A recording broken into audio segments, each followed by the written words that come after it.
जय महाराष्ट्र मित्रांनो, तुमच्या समोर जो प्रश्न दिसतोय ह्याचं उत्तर काढायचंय आपल्याला फक्त 2 सेकंदात. कसं बघ.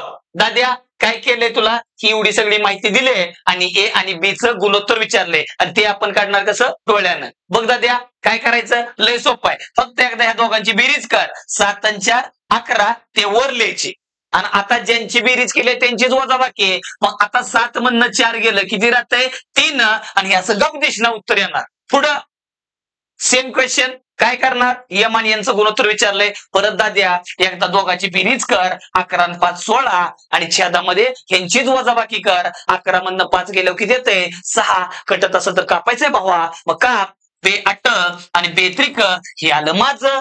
मग एक माझं तर एक तुझं. जे काय उत्तर येणार मित्रा कमेंट बॉक्स मध्ये फेकून दे. आवडलं तर लाईक कर, शेअर कर आणि आपल्या चॅनलवर नवीन असशील तर फॉलो कर. धन्यवाद. जय महाराष्ट्र.